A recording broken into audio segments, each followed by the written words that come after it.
Bonjour et bienvenue sur le podcast Toi dans l'univers, le podcast de travail sur soi. Je suis Sandrine et j'aurai l'honneur de présenter cette émission une fois par semaine. Avec des exercices simples à mettre en pratique, mais aussi des sujets variés sur les expériences que j'aurais pu faire au cours de mon évolution, prenez le temps de les écouter. J'espère qu'ils vous plairont. En tout cas, je vous souhaite une très bonne écoute et merci. Bonne journée. Hello à tous, bonjour, c'est Sandrine, j'espère que vous allez bien. J'espère que vous avez passé une bonne semaine. Aujourd'hui, nous allons parler du sujet du Reiki. Alors, le sujet du Reiki. Qu'est-ce que le Reiki?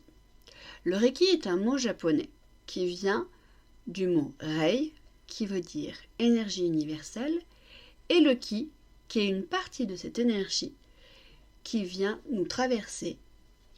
Le Reiki a été redécouvert, par Mikao Usui au XIXe siècle, plus précisément vers 1918. D'après la légende, suite à un séjour de 21 jours en méditation sur le mont Karuna au Japon, Mikao Usui a vécu une illumination qui lui a permis de redécouvrir le Reiki. Le Reiki a été enseigné après à plusieurs personnes. Je vais vous donner quelques noms. Jushiro Oyashi, qui était un officier de la marine japonaise. Hayao Takata, qui a été malade d'un cancer et qui a été soigné au Japon par le Reiki, qui l'a aidé. Qui a ensuite habité, elle, au niveau d'Hawaï. Donc elle est venue au Japon pour se faire soigner. Et elle a transmis ça à sa fille, Phyllis Lei Furumuto. Excusez-moi, j'ai un peu du mal avec les noms japonais. Qui a reçu donc en 1980, en fait, par voie testamentaire, la demande de Madame Takata de faire une lignée spirituelle de Reiki pour la diffuser et qu'il y ait de plus en plus de maîtres Reiki qui puissent partager ce soin énergétique. Plein d'autres techniques que le Reiki sont assemblées pendant vos initiations, donc selon le niveau à laquelle vous serez à ce moment-là. Mais ça, ce sera sûrement le sujet d'un autre épisode qu'on verra plus tard. Dans l'utilisation du Reiki, nous avons des symboles. Selon le niveau à laquelle vous allez commencer, vous les aurez petit à petit, qui nous aident dans nos séances, dans nos pratiques, pour accentuer sur certaines problématiques. À partir du deuxième niveau, nous avons des symboles qui rentrent aussi en ligne de cause pour les soins. Ça, ce sera vraiment important de voir avec votre formateur qui vous les apprendra au niveau 2 et 3. Nous les utilisons après sur toutes les séances. Bien sûr, nous travaillons sur les séances, nous travaillons sur les 3 causes émotionnelles, physiques et spirituelles. C'est vraiment quand vous passez votre formation que vous travaillez sur chaque niveau. Mais à partir du niveau 3, vous pourrez avoir vraiment toute la base des soins Reiki. Les soins Reiki peuvent se faire soit en présentiel de la personne, soit à distance. Donc je vais vous expliquer un peu comment se déroulent les séances. Donc je vais commencer par la séance en présence. Donc le client s'installe sur une table de massage habillé. Parce que pour les séances de Reiki, on ne se déshabille pas, on met même une couverture. Donc le patient ferme les yeux.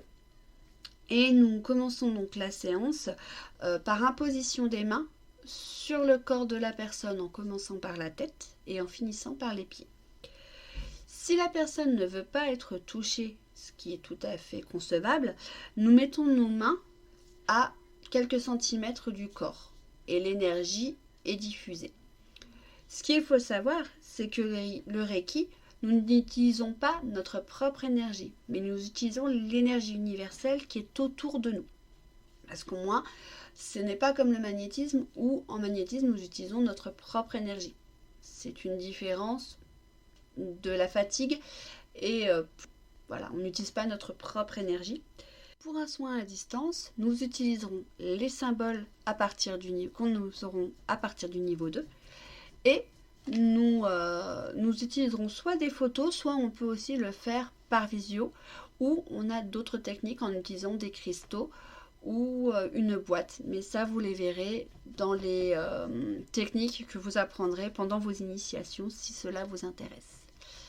J'avais envie aussi de vous partager ma propre expérience parce que c'est vrai que moi le Reiki m'apporte beaucoup dans ma vie.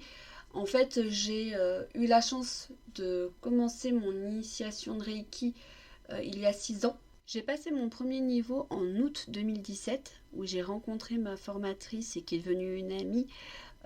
Donc Bénédicte, qui est une femme géniale, qui est une maître que j'ai énormément de chance d'avoir dans ma vie. Donc petite dédicace à Thomas Béné. Donc elle est sur Bourgoin-Jallieu.